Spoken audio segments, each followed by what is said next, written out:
Transportation has closed the Lloyd Expressway near 41, and drivers should avoid that area if they can. Evansville police are also on scene, and we'll have an update in our 4 p.m. newscast. Yeah, it was pretty interesting, Brooke, because we can actually see that on our radar and satellite. So now that that has gone away, luckily, we are not looking at anything on radar except for a few clouds passing by. We are looking at a few of our locations out there: Sparta, Mount Vernon, Carbondale, Perryville. And one thing I do want to note is that on our Perryville camera, you can see that there, you got the flag waving in the wind. We love talking about this because it's a really good indicator of those winds really starting to get going out there. And it's something that we're going to really be tracking as we go through the afternoon. And right now, looking at some of those wind speeds, we have Fredericktown coming in at 23 miles per hour, Poplar Bluff at 17, Ellington at 25. So it's just starting to pick up here. They're coming from the northwest. And with that, we have an elevated fire threat. So here they go, continuing from the northwest. It's bringing in dry air, gusting over 25 miles per hour at times, on top of sustained winds at 16 miles per hour.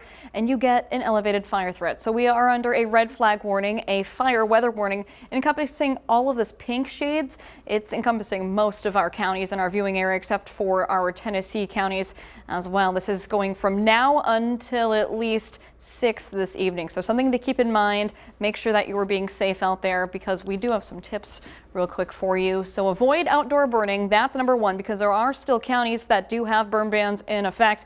This is going to be a multi-day thing that you should really be cautious of Monday, Tuesday, and into Wednesday. So with that, our threat tracker today, I've upped it up just because of those dry, windy conditions for that elevated fire threat. Then as we go into our Tuesday, this is a big talking point. We're tracking very cool temperatures and widespread frost. That'll also linger into our Wednesday as well. So combining all of that stuff, right now our temperatures, seeing Mount Vernon still sitting into those mid 40s, Marion warming up now into mid 40s as well. Cape Girardeau, Sykeston seeing 50, Union City, Portageville seeing 54. So overall, not too much of a difference from north to south. But if you are going out there today, we're not going to see much of a difference in our high temperatures either.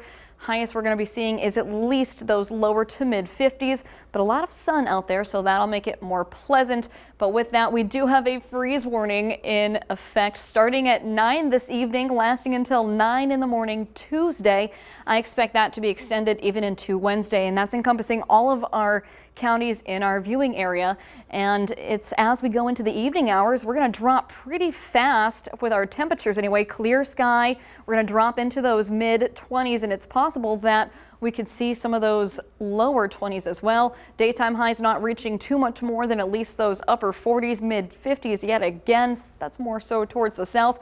Those winds still gusting though, so that might help keep temperatures a little bit warmer. But then you go right back into Wednesday morning, and we're looking at temperatures again plummeting back down into those lower 20s, and we could even see some upper teens out of that as well. Right now there's a lot of variables in place, so it depends.